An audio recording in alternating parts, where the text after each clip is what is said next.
ॐ सहना भवतु सहनौ भुनक्तु सह वीर्यं करवावहै तेजस्विनावधीतमस्तु मा विद्विषावहै ॐ शान्ति शान्ति शान्तिः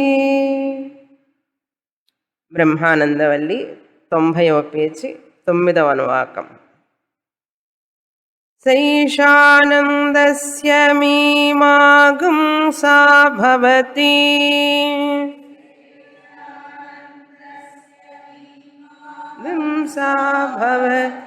యువా స్యాత్ సాధు యువాధ్యాయకః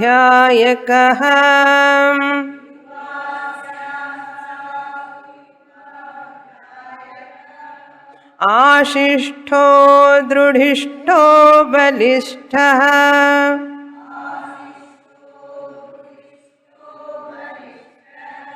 तस्येयं पृथिवीं सर्वा वित्तस्य पूर्णा स्यात् स एको मानुष आनन्दः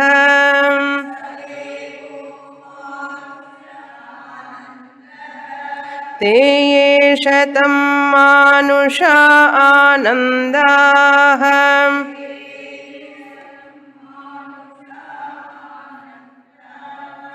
स एको मनुष्यगन्धर्वाणामानन्दः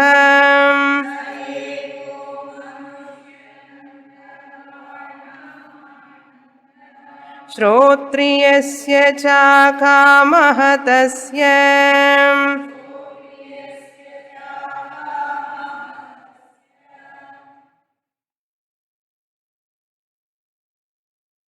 ఆనందమీమాంస అనేటువంటి భాగం చాలా ముఖ్యమైనటువంటి భాగం.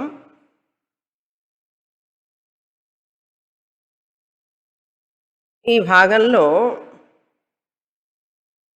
ఆత్మజ్ఞాని బ్రహ్మజ్ఞానాన్ని పొందినటువంటి వ్యక్తి ఎంత ఆనందాన్ని అనుభవిస్తాడు అని చెప్పాలి అంటే చెప్పడం చాలా కష్టం.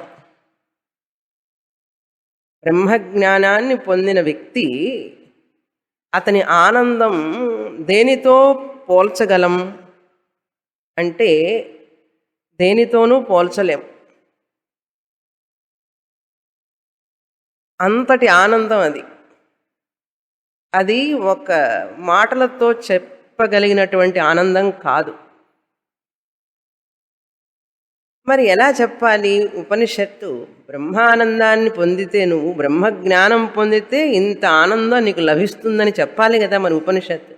లేకపోతే ఎవరు చదువుతారు తైత్రీయోపనిషత్తు? ఉపనిషత్తు చదివితే నీకు బ్రహ్మజ్ఞానం వస్తే నీకు ఇంత ఆనందం ఉంటుంది అని ఉపనిషత్తు చెప్తే కదా చదువుతారు అందరూ వచ్చి. ఉపనిషత్తు అంటుంది ఆ బ్రహ్మానందాన్ని మాటలతో వర్ణించడం కష్టం. కనుక ఏం చేస్తున్నది ఉపనిషత్తు అంటే, మనకు తెలిసినటువంటి ఆనందాలన్నీ ఏమున్నాయో వాటిని చెప్తూ దీని మించిన ఆనందం, దీని మించిన ఆనందం ఆ బ్రహ్మానందం అని చెప్పుకొస్తూ ఉంటుంది ఉపనిషత్తు. ఇక్కడ దీనికి 100 రెట్లు, దీనికి 100 రెట్లు అని చెప్పుకుంటూ వెళితే ఇవన్నీ కూడా బ్రహ్మానందంతో సమానం కాదు అని చెప్పి మనకు అర్థమవ్వడానికి ప్రయత్నం చేస్తుంది ఉపనిషత్తు. కనుక ఆనందమీమాంసలోకి మనం వెళ్ళే ముందు అసలు ఆనందం 2 రకాలని తెలుసుకోవాలి మనం. ఆనందం అనేది 2 రకాలు. విషయానందం, స్వరూప ఆనందం అని 2 రకాలు. 2 విధాలుగా ఉంటుంది ఆనందం. విషయానందం అంటే ఒక విషయం మనకు లభించినప్పుడు ఒక వస్తువు కానీ, ఒక వ్యక్తి కానీ, ఒక సమయంలో కలిగేటటువంటి ఆ విషయ అనుభవం మనకు వచ్చినప్పుడు వచ్చే ఆనందం విషయానందం అన్నారు. కారు కొంటే వచ్చే ఆనందం విషయానందం. కారు విషయం. ఇల్లు కొంటే మనం నూతన గృహం కట్టుకోగానే ఎంత ఆనందంగా ఉంటుంది. అది ఒక విషయం ఆనందం రావడానికి. అదేవిధంగా వివాహం చేసుకుంటే వచ్చే ఆనందం, ఆ సమయం, వివాహ సమయం, వివాహం తర్వాత అది ఒక సందర్భం. ఒక సందర్భం మూలంగా వచ్చే ఆనందం కూడా విషయానందమే. అదేవిధంగా పిల్లలు పుడితే వచ్చే ఆనందం కూడా పిల్లల వలన వచ్చిన ఆనందం విషయానందం. మనవడు పుడితే వచ్చే ఆనందం విషయానందం. ఒక సందర్భం, ఒక వస్తువు ద్వారా, ఒక మనిషి ద్వారా వస్తే ఆనందం, దాన్ని విషయానందం అంటారు. ఈ విషయానందం అనేటువంటిది మారుతూ ఉంటుంది. ఆ విషయం ఉన్నంతసేపు ఆనందంగా ఉంటుంది. కొంతకాలం అయిన తర్వాత ఆ విషయం పాతబడిపోతుంది. కనుక ఆనందం కూడా తగ్గుతూ వస్తుంది. అంటే తారతమ్య ఆనందం అని అర్థం. విషయానందం, ఆనందం రెండు రకాలు. అందులో విషయానందం స్వరూపానందం. విషయానందం అనేటువంటిది వస్తువు మీద, సందర్భం మీద ఆధారపడి ఉంటుంది. అది తారతమ్యాలు కలిగి ఉంటుంది. ఉదాహరణకి మనకి ఇష్టమైన పాట వినేటప్పుడు వచ్చే ఆనందం, అదే పాట మనకు తలనొప్పి ఉన్నప్పుడు వింటే ఏ ఆనందం ఇవ్వదు అంటే, పాటలో ఉన్నదా ఆనందం మనకు మనస్సు ప్రశాంతంగా ఉన్నప్పుడు, సత్వం అంటే సత్వం ప్రాధాన్యంగా ఉన్నప్పుడు ఆ విషయం మనకు ఆనందాన్ని ఇస్తుంది. అదేవిధంగా 2 లడ్డు తింటే ఆనందంగా ఉంటుంది. 3, 4, 5, 6 లడ్డు, 6 దాకా ఎందుకండి, 3వ తింటేనే ఎగటు వేస్తుంది. వెగట్ అంటారు చూడండి. తారతమ్యం ఉంది. మొదటి లడ్డుకి రెండో లడ్డుకి తారతమ్యం ఉంది. కనుక విషయానందం అనేటువంటిది తారతమ్యంతో ఉంటుంది. కోడలు రాగానే ఆనందంగా ఉంటుంది. కొద్ది రోజులకి దాని యొక్క ఆనందం తగ్గుతూ వస్తుంది. తారతమ్య ఆనందం. జామాత దశమో గ్రహ అన్నారు. అమ్మాయికి పెళ్లి కాగానే అల్లుడు వస్తే ఆనందంగా ఉంటుంది.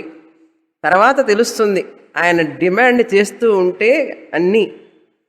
అప్పుడు వీడు 9వ గ్రహం అన్నారు, 10వ గ్రహం, దశమో గ్రహ అన్నారు. రాహు కేతు వీళ్లే కాదు, ఆదిత్యాయ చ సోమాయ మంగళాయ బుధాయ చ గురు శుక్ర శనిభ్యశ్చ రాహవే కేతవే నమః, వాళ్ళతో పాటు ఈయన ఒకరిని చేర్చుకోవాలి. అప్పుడు తెలుస్తుంది ఆనందం. అంటే తారతమ్యం ఉంది ఆనందంలో. కనుక ఏమిటి అంటే విషయానందం తారతమ్య ఆనందం. అది మనిషి యొక్క మనస్సు ప్రభావం మీద ఆధారపడి ఉంటుంది. అది నిత్యం కాదు, అనిత్యం.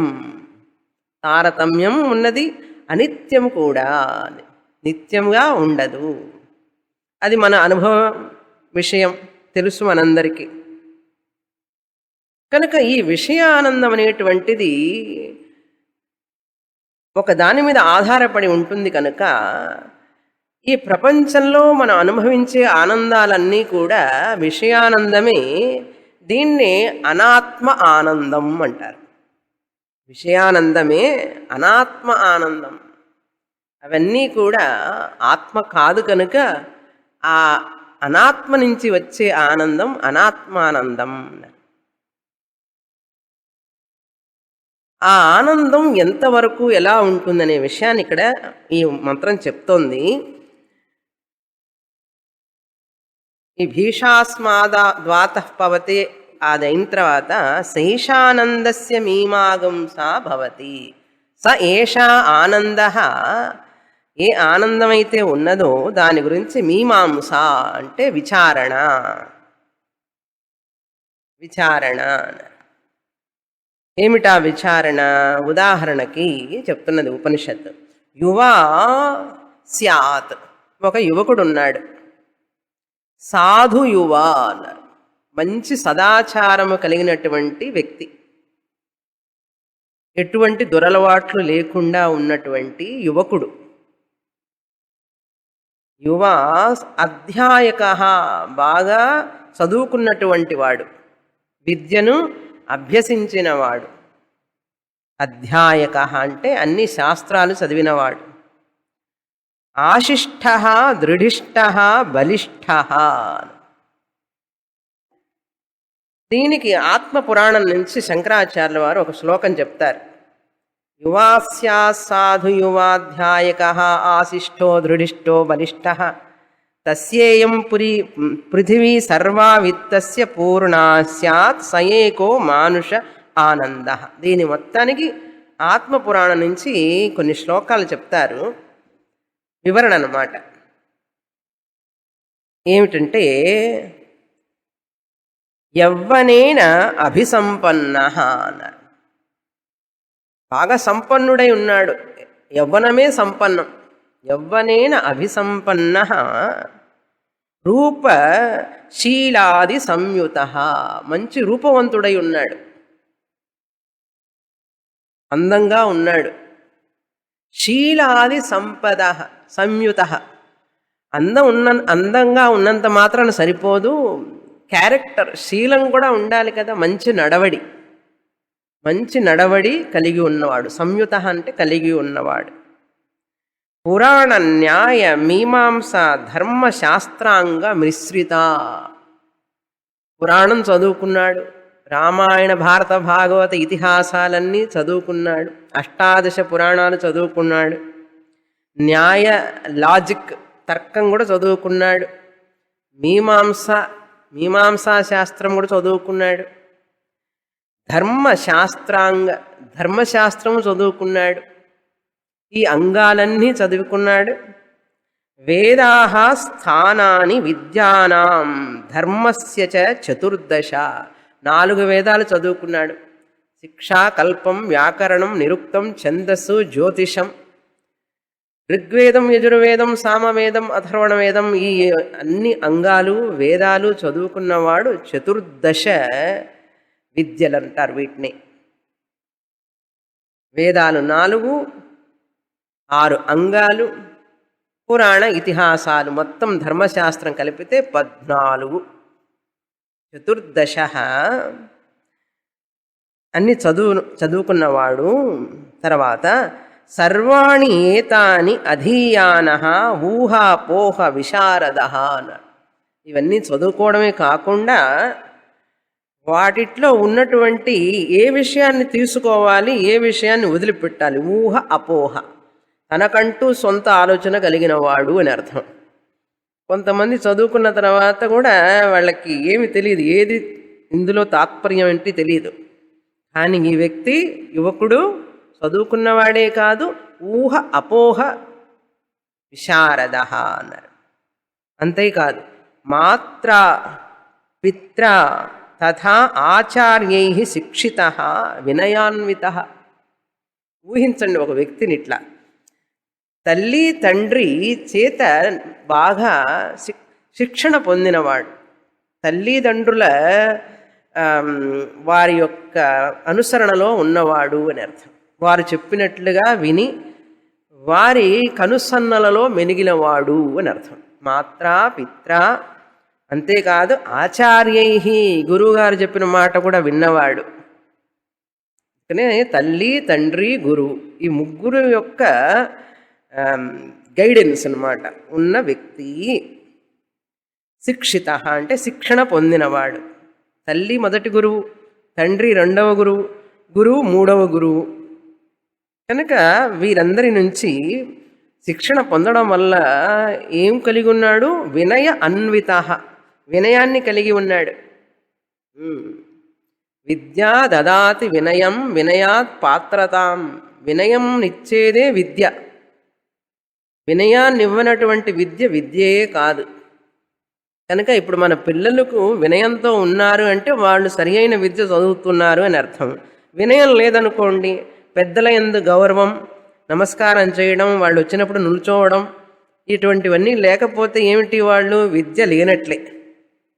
విద్యా దదాతి వినయం, అందుకని వినయాన్విత ఈ వ్యక్తి. అంతేకాదు వజ్రసార సమాన అంగ బలవాన్ బలభి యథా, వజ్రంతో సమానమైనటువంటి ఆరోగ్యం, బలం, దృఢత కలిగినవాడు. ఆశిష్టో దృఢిష్టో బలిష్ట అన్నది మంత్రం.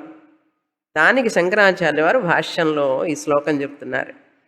వజ్రసార సమానం అంగం అన్నారు. ఒక్కొక్క అంగం వజ్రంతో సమానంట. ఎంత ఆరోగ్యంగా ఉండాలి, ఎంత బలమై కలిగి ఉండాలి అని అర్థం. బలవాన్ అంటే బలవంతుడు, బలభిహి యథా అంటే బలవంతుల యందు బలం ఎలా ఉంటుందో అంత బలం కలిగిన వాడు. అన్ని అంగాలు, ఒకటి కాదు రెండు కాదు, మొత్తం శరీరం అన్ని అంగాలు కూడా అన్ని ఆరోగ్యవంతంగా పటిష్టంగా బలవంగా ఉన్నవాడు. అంతేకాదు తస్య ఇయం పృథివీ సర్వా సప్త సాగర మేఖల. విద్య ఉంది, బలం ఉంది, అన్నీ ఉన్నాయి, కానీ ఉండడానికి ఇల్లు లేదు, ఊరు లేదంటే ఎట్లా ఉంటుంది? అలా కాదు, ఈ వ్యక్తికి పెద్ద సామ్రాజ్యమే ఉంది, చక్రవర్తి లాంటివాడు. ఎలా ఉందట? తస్య ఇయం పృథివీ, ఈ పృథివీ అంతా కూడా ఆయన పరిపాలిస్తున్నట్ట ఆ వ్యక్తి. ఈ పృథివీకే చక్రవర్తి, సార్వభౌముడు అంటారు చూసారా, emperor.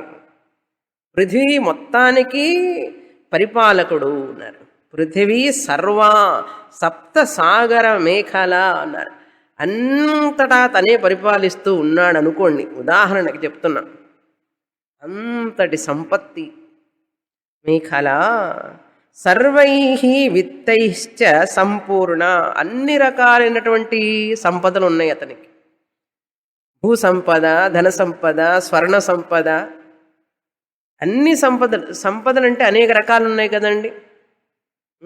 Land property, gold property, ఇవన్నీ చెప్పాలంటే ఇంకా మనకు లిస్టే ఉండదు. అవన్నీ కూడా సర్వ సంపద అంటారు. పిల్లలు కూడా ఒక సంపదే. మనకి ఇంట్లో పశు సంపద ఉంటే అది సంపదే, వాహనాలు ఉంటే అది సంపదే. కనుక అన్ని సంపదలు కలిగిన వాడు. అంతేకాదు పనివాళ్ళు, మనకు కావాలన్నప్పుడు పిలిస్తే వచ్చేవాళ్ళు, అన్ని పనులు చేసి పెట్టడానికి అది ఒక సంపదే. సర్వై విత్తైశ్చ సంపూర్ణ, సంపూర్ణంగా ఉన్నదట. మన ఇంట్లో పని చేసేవాళ్ళలా కాదు, ఎప్పుడు మానేస్తారో తెలియదు మనకు. అడ్వాన్స్ తీసుకుంటారు, ఇంకంతే, మళ్ళీ కనపడరు. అలా కాకుండా సంపూర్ణా. నాభి కాంచన పర్వతా, అన్ని అంత స్వర్ణం అంతా కూడా కలిగిన వాడు ఉన్నారు. స్వాధీనా చేత్ భవేత్ యహా సహ ఆనంద అన్నారు.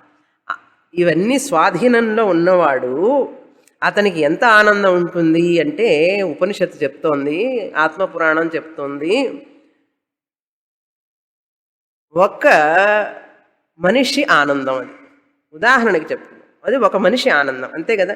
ఒక వ్యక్తికి ఉన్న ఆనందం మానుష ఆనందం.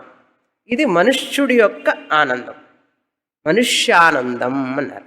మనుషుడు ఏం పొందుతాడండి దీనికంటే? ఇంకేం కావాలి మనిషికి చెప్పండి? ఇప్పుడు అతనికి ఏమైనా పొందాలని ఉంటుందా? ఇంకా అన్నీ ఉన్నాయి కనుక మనిషికి ఇవన్నీ ఉన్నాయి కనుక అది ఏమైంది ఇప్పుడు? మనుష్య ఆనందం.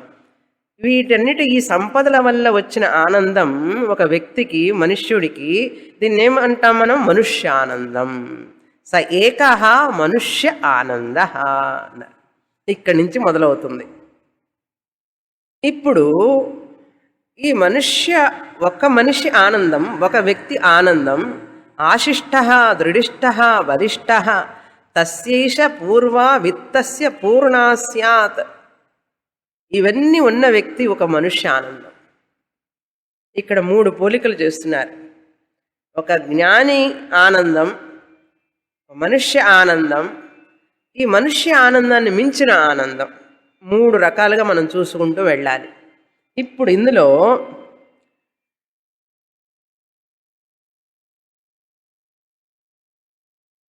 ఆనందం గురించి చెప్తున్నారు. మనుష్య ఆనందం అన్నారు.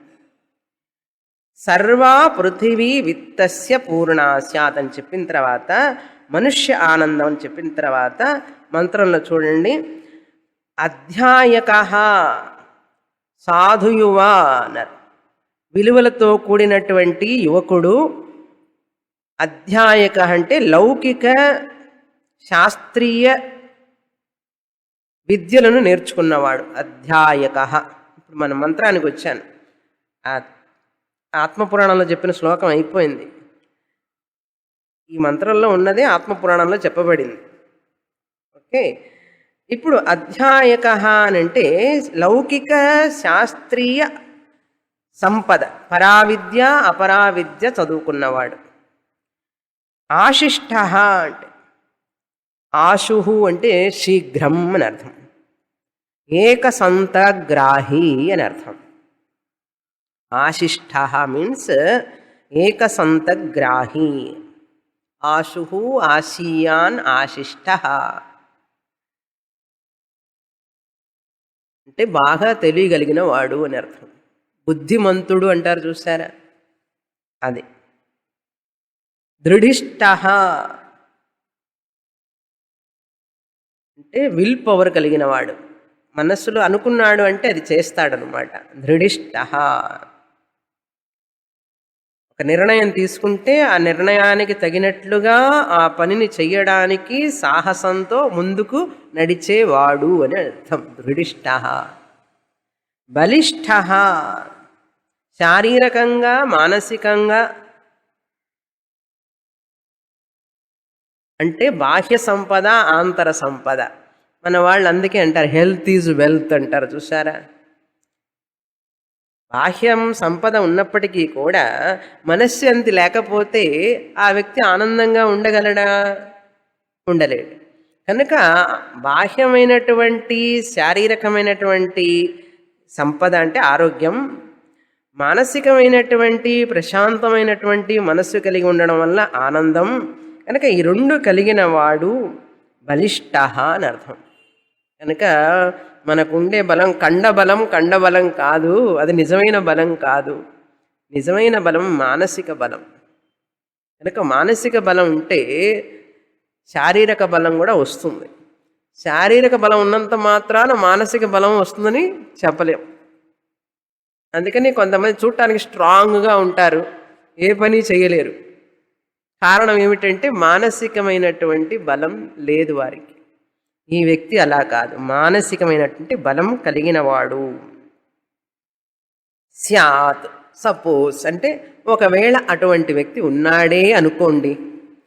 ఇలా సాధ్యమా అనకండి, సాధ్యమైతే ఉంటే అని అర్థం. ఇయం సర్వా పృథివీ పూర్ణా విత్తస్య తస్య.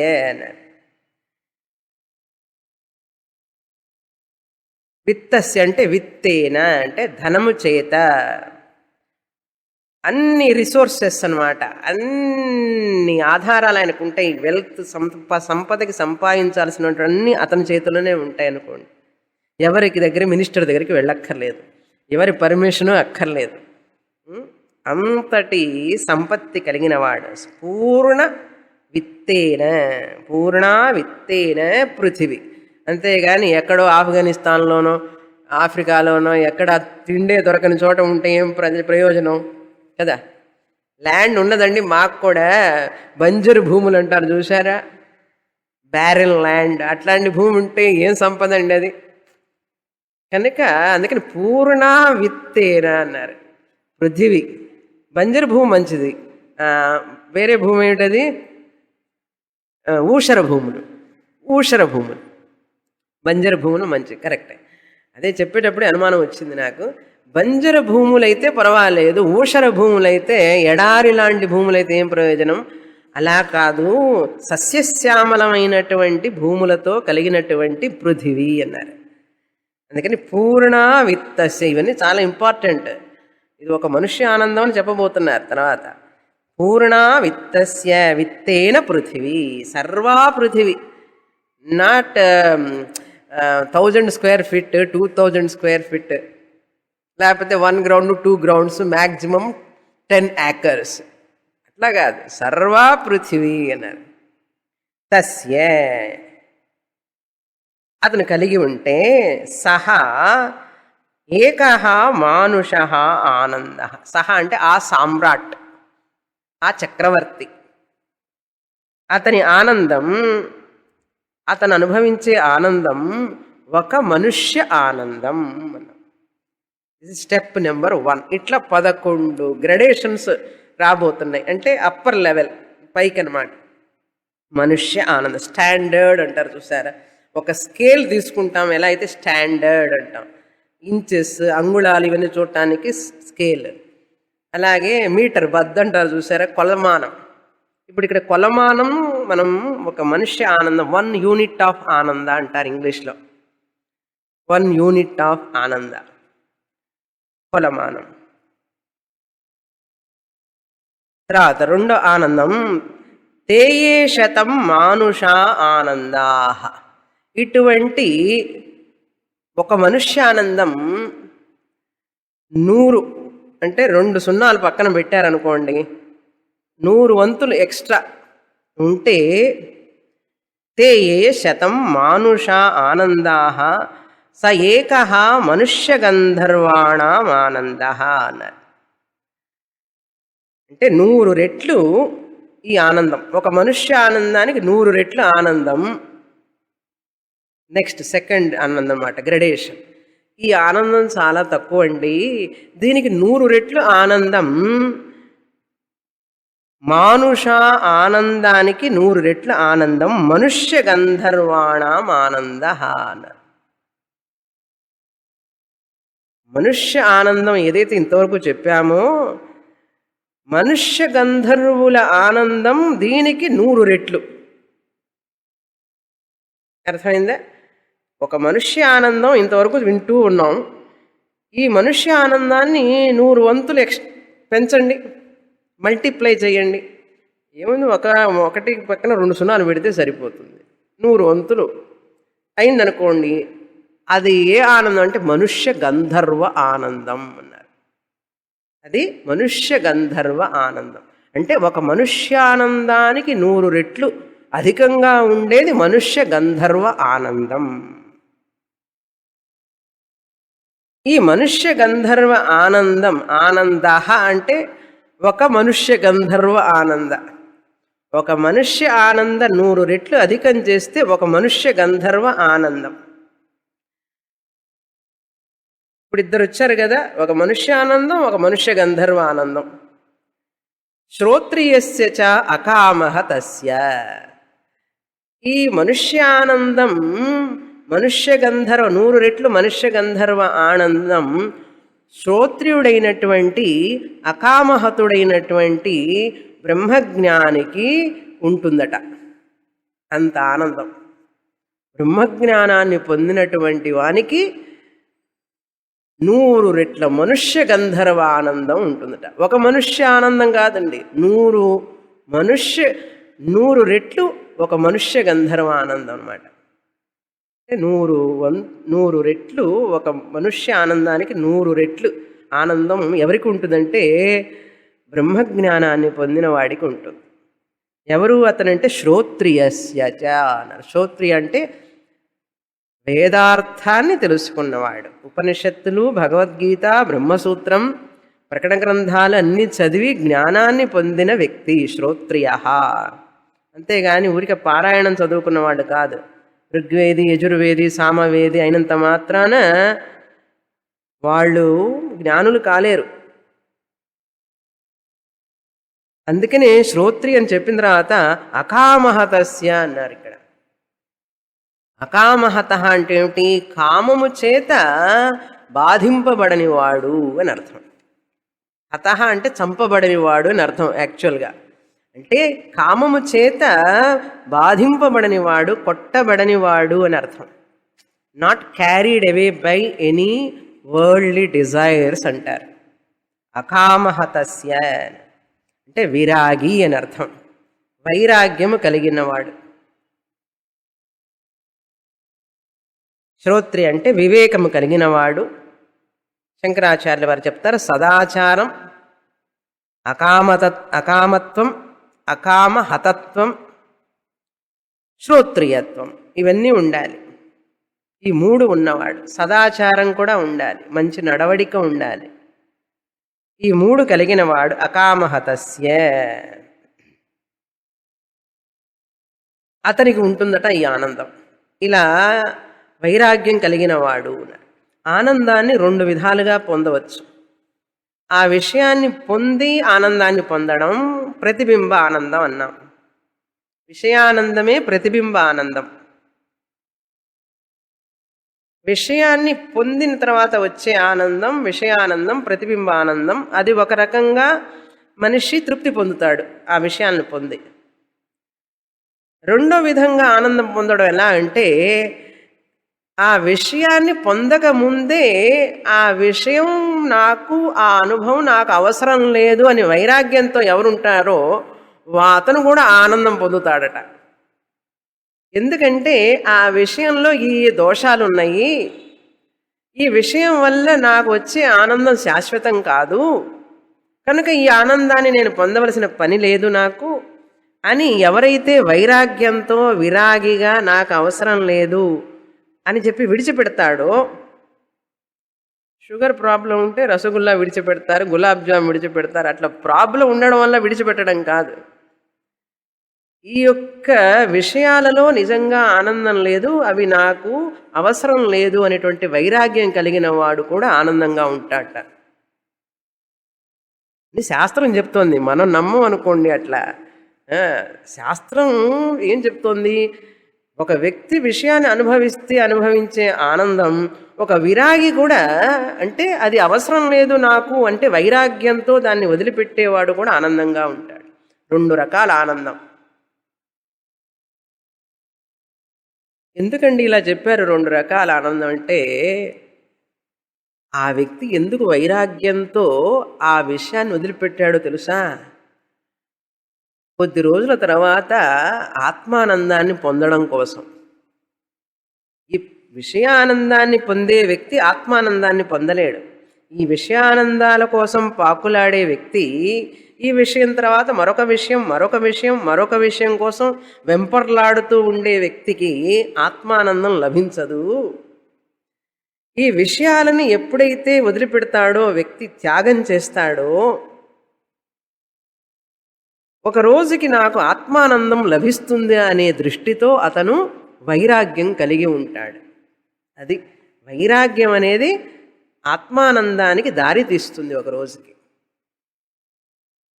ఒక రాజుగారు పట్టినత్తారని అడిగారట,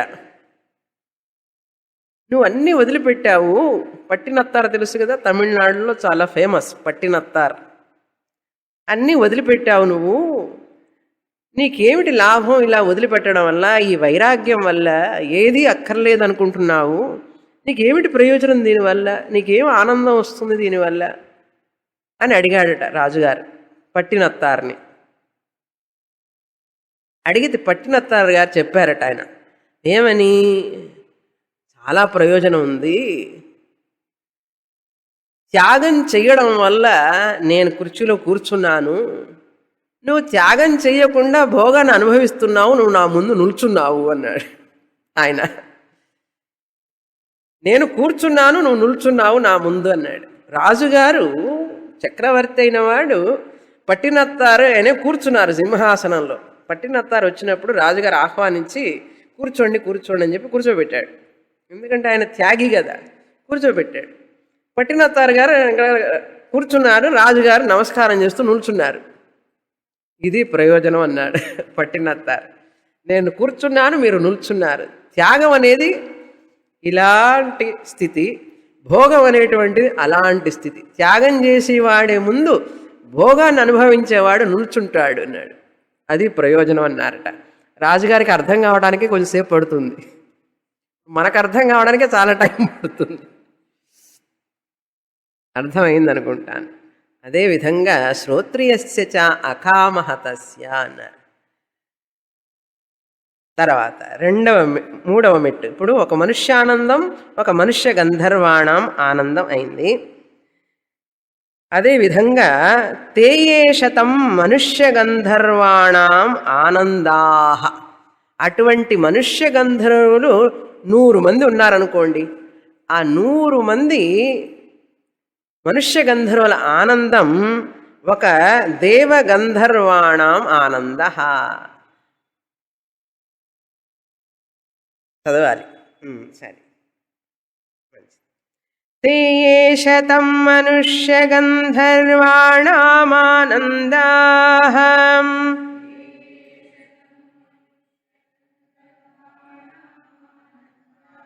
स एको देवगन्धर्वाणामानन्दः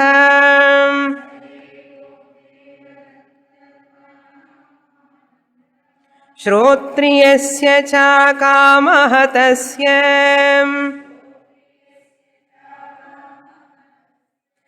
ते ये शतं देवगन्धर्वाणामानन्दाः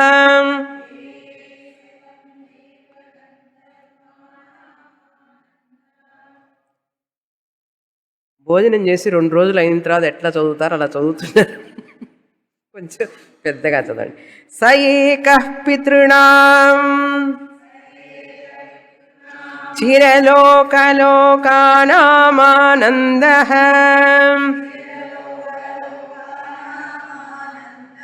శ్రోత్రియస్య చ కామః తస్య ते ये शतं पितॄणां चिरलोकलोकानामानन्दाः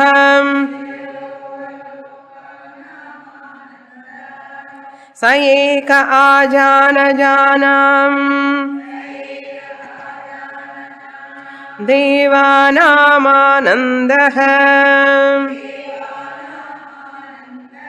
श्रोत्रियस्य च कामः तस्य ते ये शतमाजानजानां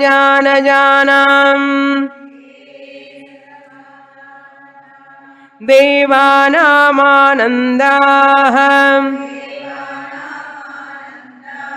स एकः कर्मदेवानां देवानामानन्दः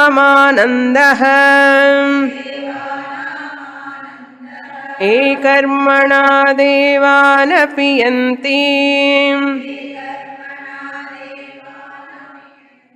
श्रोत्रियस्य च कामः तस्य ते ये शतं कर्मदेवानां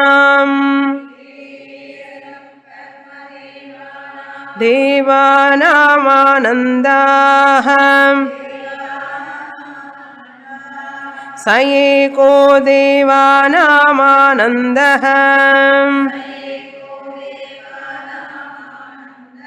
श्रोत्रियस्य च कामः तस्य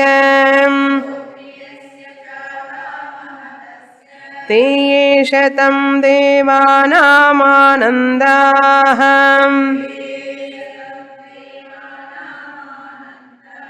स एकः इन्द्रस्यानन्दः श्रोत्रियस्य च कामः तस्य ते ये शतमिन्द्रस्यानन्दाः स एको बृहस्पतेरानन्दः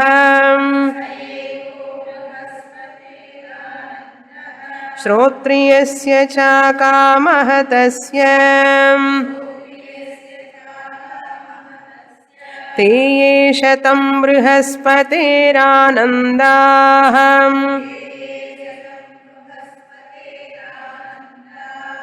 स एकः प्रजापतेरानन्दः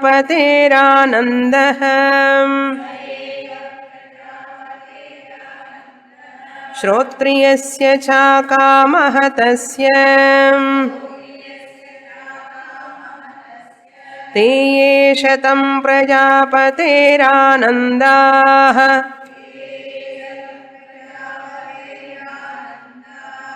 स స ఏకో బ్రహ్మణ ఆనందః శ్రోత్రియస్య చ కామః తస్య.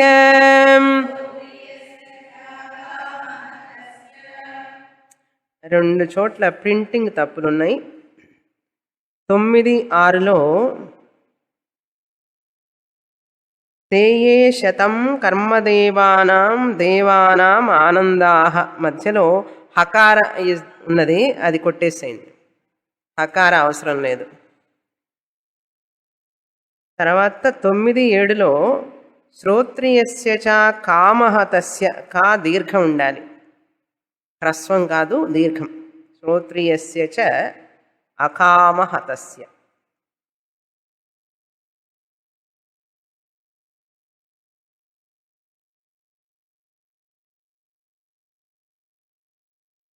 మనుష్య గంధర్వాణం ఆనందః తర్వాత దేవగంధర్వాణం ఆనందః అన్నారు.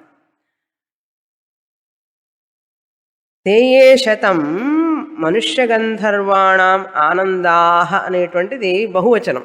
ఆనంద అంటే ఒక మనుష్య గంధర్వుడి ఆనందం. ఆనందాః అంటే 100, అటువంటి మనుష్య గంధర్వులు 100 మంది ఆనందం ఒక దేవగంధర్వ ఆనందం. తేయే శతం మనుష్య గంధర్వాణం ఆనందాః స ఏకః దేవగంధర్వాణం ఆనందః, అది ఒక్క దేవగంధర్వుడి ఆనందంతో సమానం. అక్కడ మనుష్య గంధర్వుడికి 1 + 2 సున్నాలు పెట్టాం, 100. ఇప్పుడు అటువంటి ఆనందం 100 ఇంకా కనుక 1 వేసి 4 సున్నాలు పెట్టాలి. 4 సున్నాలు. ఇది దేవగంధర్వ ఆనందం. ఈ 100 మంది మనుష్య గంధర్వుల ఆనందం ఒక దేవగంధర్వుడి ఆనందం అయితే, ఆ ఆనందం ఈ శ్రోత్రియస్య అకామః తస్య ఆత్మజ్ఞాని అయినటువంటి బ్రహ్మనిష్ఠుడైనటువంటి జ్ఞానికి కూడా అంత ఆనందం ఉంటుందట. ఆత్మానందం స్వరూపానందం ఎంత ఉంటుంది అంటే ఇలా చెప్పుకుంటూ పోతుంది ఉపనిషత్. మనుష్య గంధర్వానందం ఈ శ్రోత్రియుడికి ఉంటుందట, మనుష్య గంధర్వాణామానందం ఉంటుందట. అటువంటి 100 మంది మనుష్య గంధర్వుల ఆనందం ఒక దేవగంధర్వ ఆనందం, అంత ఆనందం ఈ జ్ఞానికి ఉంటుందట. ఏమీ లేకుండా చూడండి, ఏమి ఆస్తులు పాస్తులు ఇళ్ళు వాకిళ్ళు పొలాలు భూములు లేకుండా, ఏమీ లేకుండా కూడా ఆనందం ఇతనికి ఉంటుందట. సార్వభౌముడు కాదు, చక్రవర్తి కాదు, నా అనేవాళ్ళు లేరు, ఇంట్లో చూసుకునేవాళ్ళు లేరు, అయినప్పటికీ కూడా ఆనందం ఉంటుంది. శ్రోత్రియస్య చ అకామః తస్య, అది మళ్ళీ చెప్పక్కర్లేదు. సదాచార సంపన్నుడు శ్రోత్రియుడు, బాగా శాస్త్రం అధ్యయనం చేసినవాడు, వేదాంత అధ్యయనం చేసినవాడు అని అర్థం. వేద అధ్యయనం మాత్రమే కాదు, వేదాంత అధ్యయనం చేసినవాడు, కోరికలు లేనివాడు, ఆత్మని ఏవ ఆత్మనా తృష్టః, అటువంటి వ్యక్తి అకామః తస్య. తర్వాత ఇటువంటి దేవగంధర్వుల ఆనందం, 100 మంది దేవగంధర్వుల ఆనందం, మనుష్య గంధర్వులంటే మనిషి జన్మ ఎత్తి పుణ్యకర్మలు చేసి దేవలోకానికి వెళితే మనుష్య గంధర్వులని పేరు. నహుషుడు వీళ్ళందరూ కూడా కొంతమంది రాజులు యాగాలు చేసి దేవతా స్థానాన్ని పొందారు. వాళ్ళు మనుష్య గంధర్వులు. పుట్టేటప్పుడు మనుషులుగానే పుడతారు, కానీ గొప్ప గొప్ప కార్యాలు చేయడం వల్ల వాళ్ళు మనుష్య గంధర్వులు అయిపోతారు. తర్వాత గంధర్వలోకానికి వెళతారు. దేవగంధర్వులంటే పుట్టుకతోనే గంధర్వలోకంలో పుడతారు. పుట్టడంతోనే గంధర్వలోకంలో పుడతారు. ఎలాగైతే ఇప్పుడు భాషలో చెప్పాలి అంటే, ఇక్కడ ఇండియాలో ఉండి అమెరికాకు వెళ్ళినట్లు మనుష్య గంధర్వులు. అక్కడికి పోయిన తర్వాత అమెరికన్ సిటిజన్షిప్ పొందుతారు కదా, ఉం? ఆనందం, సుఖం, భోగం అంతా. ఆ భోగం అంత ఆనందం మన దేశంలో అంతా ఎక్కడుందండి అంటారు.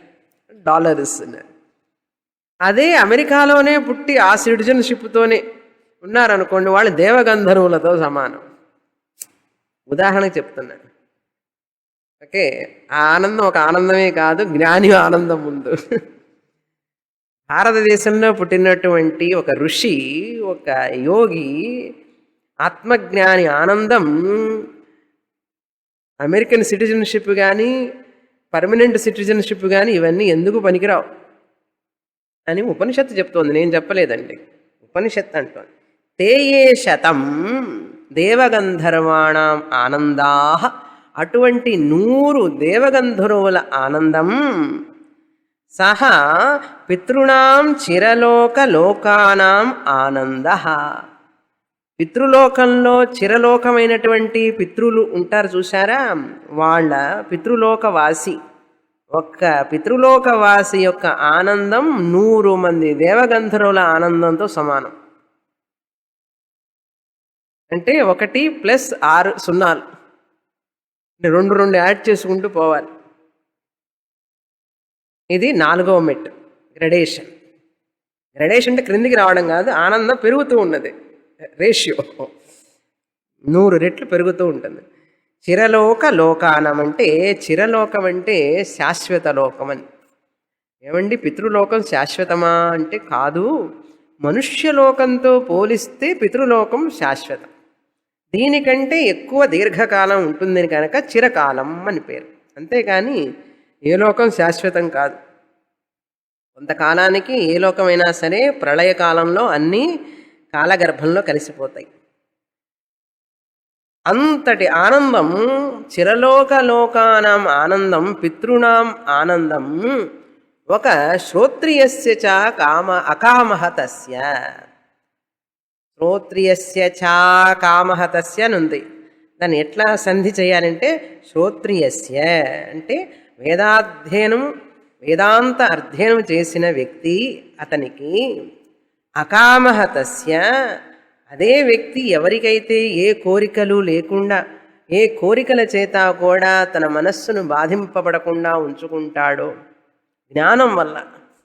ఎందుకంటే ఈ ప్రాపంచికమైనటువంటి విషయపూరితమైనటువంటి ఈ విషయాలన్నీ కూడా, ఆ కోరికలు తీరినా కూడా మళ్ళీ మళ్ళీ తృప్తి ఉండదు కదా, మనిషి ఇంకా కావాలి అనేటటువంటిది ఉంటుంది.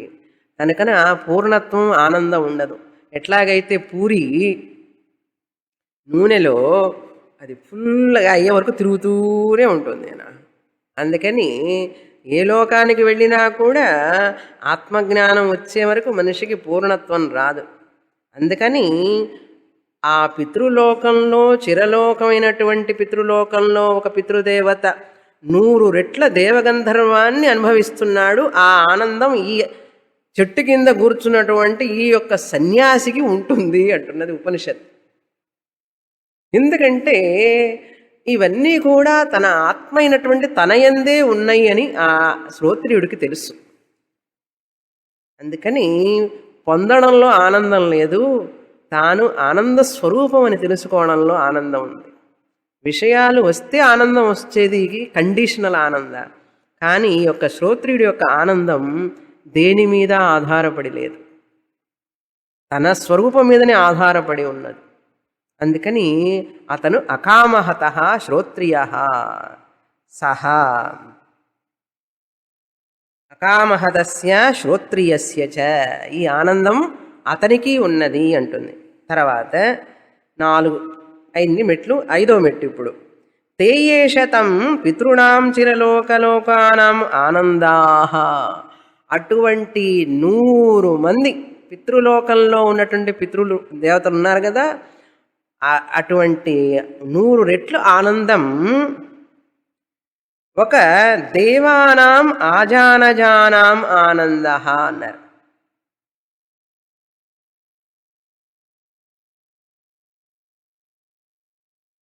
దేవానాం ఆజానజానం అంటే ఆజానజాన లోకం అనేటువంటి లోకంలో అక్కడ దేవతలు ఉంటారు. ఇందాక చదివింది దేవ గంధర్వ. దేవగంధర్వుల కంటే పైలోకం పితృలోకం, పితృలోకం కంటే పైలోకం ఆజానజాన లోకం. ఆజానజాన లోకంలో ఎవరుంటారు? దేవతలు ఉంటారు. ఏ దేవతలు? వారు ఎందుకు అంత పైలోకాలకు వెళ్ళగలిగారు అంటే స్మార్త కర్మలు చేయడం వల్ల వారు ఉన్నత లోకాలకు వెళ్ళగలిగారు అని చెప్పి వేదం చెప్తుంది. స్మార్త కర్మ విశేషేణ వాళ్ళు పైలోకానికి వెళ్ళగలిగారు. వాళ్ళ ఆనందం స్మార్త కర్మ ద్వారా పొందినటువంటి లోకం. ఆ లోకంలో ఆనందం పితృలోకంలో కంటే 100 రెట్లు ఉంటుంది. పితృలోకంలో ఉన్నటువంటి పితృవులు వారి యొక్క ఒక్కరి ఆనందం దానికంటే 100 రెట్లు ఉంటుందట ఆజానజాన లోకంలో దేవతల ఆనందం, స్మార్త కర్మ చేసిన వాళ్ళు. అదే ఆనందం ఆజానజాన లోకంలో ఉన్నటువంటి దేవతల ఆనందం ఈ శ్రోత్రియస్య చ అకామహతశ్చుడికి ఉంటుందట. అదే ఆనందం. అందుకని ఇప్పుడు మనం ఒక మెట్టు పైకి వెళుతున్నామంటే ఆ ఆనందం ఈయనకు కూడా ఉన్నది అని తెలుసుకుంటూ ఉండాలి మనం. శ్రోత్రియస్య చ అకామహతస్య, కోరికల చేత బాధింపబడినటువంటి వాడు ఇతనికి ఉన్నది ఆనందం అన్నారు. అందుకని మన వాళ్ళు ఎప్పుడు కోరికలు తీర్చుకోవడంలో లేదురా నాయన ఆనందం, కోరికలను త్యాగం చేయడంలో ఉన్న ఆనందం మరి ఎందులోనూ లేదు. అందుకని ఒక కుటుంబంలో ఒక వ్యక్తి ఇతరుల వ్యక్తుల కోసం తన కోరికలను త్యాగం చేస్తాడు. తల్లి తన బిడ్డ కోసం, భర్త కోసం తన కోరికల్ని వదులుకుంటుంది. భర్త భార్య కోసం, పిల్లల కోసం తన కోరికల్ని తగ్గించుకుంటాడు. పిల్లలు కూడా తండ్రుల కోసం వారి కోరికలను తగ్గించుకుంటారు. అది కుటుంబం. ఇప్పుడు అలా కాదు, అంతా ఉల్టా.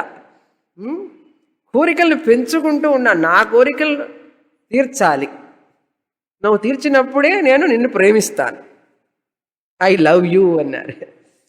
తల్లిదండ్రుల పాస్తులు ఇచ్చినంతసేపు పిల్లలు తల్లిదండ్రులను ప్రేమిస్తారు. అవి ఇచ్చిన తర్వాత చెప్పక్కర్లేదు, డాష్ డాష్ డాష్. కనుక కోరికలు అనేవి ఎక్కువ అవడం వల్ల ఆ ప్రేమ, ఆప్యాయత, కుటుంబంలో ఒక్కరిగా ఉండడం అవన్నీ పోయినాయి మనుషులకు. వెనకటి రోజుల్లో నాకేం వద్దురా అనేవాళ్ళు అందరూ. ఇంట్లో ఎవరు ఏది కోరుకునేవాళ్ళు కాదు. ఇప్పుడు అందరూ అన్ని కోరుకోవడం వల్ల ఏమవుతుందంటే సమస్య వచ్చి పడుతోంది. అది మన భారతీయ సంప్రదాయం. భారతీయ సంప్రదాయం మీరందరూ కొనుక్కోండి, మీరందరికీ ఉంటే చాలు, నాకున్నట్లే అని అంత తృప్తి, ఆనందం వాళ్ళకి. అది నిజమైన కుటుంబం అంటే. ఆ కుటుంబంలో అలా ఉండేవాళ్ళు. ఊహించి చూడండి ఒకసారి. ఊహించాల్సిందే, నిజంగా ఉండడం కష్టం, ఇప్పుడు అంతా ఊహించుకోవాల్సిందే. ఇప్పుడు అటువంటి పరిస్థితి ఏర్పడుతోంది. కనుక నిరాడంబరమైనటువంటి జీవితం, ఎటువంటి కోరికలు తృప్తితో ఆనందంగా నాకు చాలండి, ఇది చాలు అనేవాళ్ళు ఎవరండి ఈ రోజుల్లో? ధనంలో కానీ, వస్త్రాల్లో కానీ, ఏవైనా సరే, ఎటువంటి ఆస్తి అయినా సరే కూడా మనుషుల తృప్తి లేకపోతే ఏం ఆనందం ఉంటుంది? వాళ్ళకి తెలుసు వద్దు అనడంలోనే ఆనందం ఉంది, కావాలి అనడంలో ఆనందం లేదు. కావాలి అనడంలో దుఃఖం ఉన్నది, కోరుకోవడంలో దుఃఖం ఉన్నది, కోరికలు త్యాగం చేయడంలో సుఖం ఉన్నదని చెప్పి వాళ్ళకి తెలుసు. ఇప్పుడు మనకేం తెలుసయ్యా అంటే చెప్పొద్దు, చాలండి, అది మాకు తెలుసు, అది మాకు తెలుసు, మీరు చెప్పకపోయినప్పటికీ కూడా అన్నారు. సరే, ఇప్పుడు అకామహతస్య అయిన తర్వాత తేయేషతం దేవానాం ఆజానజానాం దేవానాం ఆనందాః, అటువంటి ఆజానజాన లోకంలో ఉన్నటువంటి దేవతల యొక్క 100 మంది దేవతల ఆనందం స ఏకః దేవానాం కర్మదేవానాం ఆనందః. కర్మదేవులంటే అక్కడ ఎన్ని సున్నాలు పెట్టుకోవాలి? క్రిందటి దాంట్లో 1 8 సున్నాలు, 1 6 సున్నాలు అయిన తర్వాత 8 సున్నాలు అంటే 1 మిలియన్ అని అర్థం. 1 మిలియన్. ఇప్పుడు 10 సున్నాలు పెట్టుకోవాలి. ఇక్కడ కర్మదేవానాం అంటే వైదిక కర్మ చేసినటువంటి వారు అని అర్థం. వైదిక అగ్నిహోత్రాది కర్మలు చేసిన వారు కర్మదేవానాం దేవానాం ఆనందః ఏ దేవాన్ అపియంతి, ఎవరైతే ఆ దేవతలను పొందుతారో, కర్మణ అంటే శ్రౌత కర్మ ద్వారా దేవలోకమును పొందుతారు. క్రిందటి లోకంలో చెప్పిన వాళ్ళు ఆజానజానాం దేవతలు వచ్చి స్మార్తకర్మ. స్మార్తకర్మ కంటే వైదిక కర్మ అగ్నిహోత్రంతో కూడినటువంటి కర్మ ఇంకా ఉత్కృష్టమైనది కనుక వాళ్ళు ఆ పై లోకానికి వెళ్ళి కర్మదేవానాం దేవానాం కర్మణ అపియంతి, కర్మల ద్వారా పొందినారు. అంటే ఇంద్రాది దేవతల కంటే తక్కువ. ఇంకా ఇంద్రుడు ఉన్నాడు, ఆయన వస్తారు ఇప్పుడు. ఇంద్రుడి కంటే క్రింద అన్నమాట. స్మార్త కర్మలు చేసేవాళ్ళు ఒక లోకంలో ఉంటారు. లోకం అంటే పైకి అట్లా చూసుకోకండి, కాలనీస్ అన్నమాట. కొంచెం విత్ బెటర్ కంఫర్ట్స్ కాలనీస్ అలా చూసుకోవాలి. ఈ ఆనందం దేవానాం కర్మదేవానాం ఆనందం 100 రెట్లైనటువంటి ఆనందం శ్రోత్రియస్సుడి అకామహతస్సుడి కూడా ఉంటుంది అన్నారు. తర్వాత 7వ మెట్టు, తేయే శతం దేవానాం కర్మదేవానాం ఆనందాః స ఏకః దేవానాం ఆనందః. కర్మదేవుల కంటే కూడా పైలోకం దేవలోకం. వీళ్ళు పుట్టుకతోనే దేవతలుగా ఉన్నవాళ్ళు కర్మదేవులు. వీళ్ళు దేవానాం ఆనందః.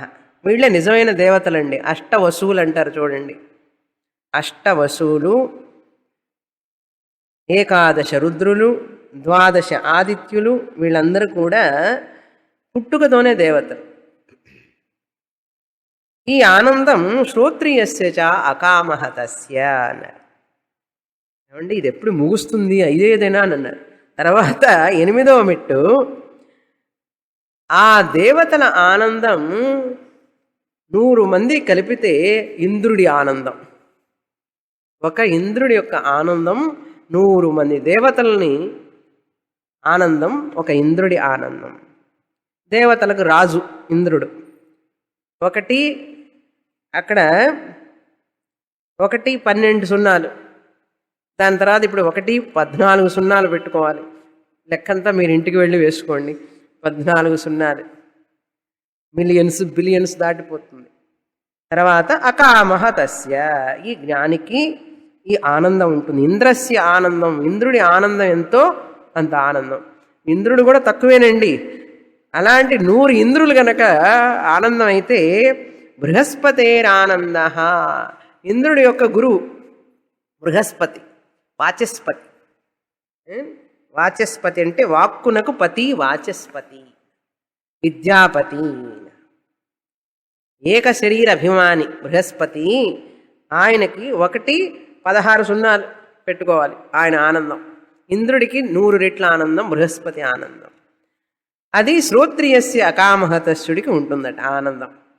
తర్వాత 10 ప్రజాపతే ఆనంద అన్నారు. అటువంటి 100 బృహస్పతుల ఆనందం, తేయే శతం బృహస్పతేరానంద ఏకః ప్రజాపతే ఆనంద. 100 బృహస్పతుల ఆనందం ఒక ప్రజాపతికి ఉంటుంది. ప్రజాపతి అంటే ముల్లోకాలు అంటే విరాట్ అని అర్థం. ప్రజాపతి 18 సున్నాలు పెట్టుకోవాలి. స్థూల శరీర అభిమాని విరాట్ పురుష అన్నారు. ఈ ఆనందం శ్రోత్రియుడైనటువంటి అకామహతుడైనటువంటి సదాచారుడైనటువంటి బ్రహ్మజ్ఞానికి ఉంటుంది అన్నారు. ఇలా చెప్పుకుంటూ వస్తుంది ఉపనిషత్తు. లేకపోతే జ్ఞాని ఆనందం ఎలా తెలుస్తుంది మనకు? ఇప్పుడు తెలుస్తుందా జ్ఞాని ఆనందం ఏమిటో? తేయే శతం ప్రజాపతే ఆనంద, ప్రజాపతి యొక్క ఆనందం. స ఏకః బ్రహ్మణ ఆనంద. బ్రహ్మణ అంటే హిరణ్య గర్భుడు, సూక్ష్మ శరీర అభిమాని, సమష్టి వ్యష్టి సమష్టి రూప సూత్రాత్మ, అతని యొక్క ఆనందం. ద హయ్యెస్ట్ కోశానందం అన్నమాట. విషయానంద వచ్చి కోశానందం, కోశానందం అంటారు. కనుక సూత్రాత్ముడైనంటి హిరణ్య గర్భుడు బ్రహ్మ దేవానాం ప్రథమ సంభభువ, చతుర్ముఖ బ్రహ్మ ఉన్నారు చూడండి, ఆయనది హయ్యెస్ట్ ఆనంద. చెప్పి ఏం చెప్తుంది? శ్రోత్రియస్య చ అకామహతస్య, ఆ బ్రహ్మదేవుడికి ఎంత ఆనందం ఉంటుందో అదే ఆనందం ఈ జ్ఞానికి ఉంటుందట అన్నారు. ఏమీ పొందకుండానే యాగాలు చేయలేదు, యజ్ఞాలు చేయలేదు, తపస్సులు చేయలేదు, ఏమీ చేయలేదు. వేదాంతం క్లాసుకు వచ్చి అహం బ్రహ్మాస్మి అన్నాడు అంతే. ఆనందం అన్ని లోకాల అన్ని దేవతల ఆనందం ఆయనకు వచ్చేసింది అన్నాడు. అంటే తృప్త అని అర్థం. కనుక ఆత్మానందం, స్వరూపానందం వీటన్నిటినీ మించినది. అంతేగాని బ్రహ్మదేవుడితో ఆనందం అనుకోకండి, అంతకంటే మించినది అని చెప్పడం కోసం ఉపనిషత్తు ఈ ఆనంద మీమాంస చెప్పింది. కొంచెం వివరాలు వచ్చే వారం చూస్తాం. పూర్ణమదః పూర్ణమిదం పూర్ణాత్ పూర్ణముదచ్యతే పూర్ణస్య పూర్ణమాదాయ పూర్ణమేవావశిష్యతే. ఓం శాంతి శాంతి శాంతి. హరి ఓం.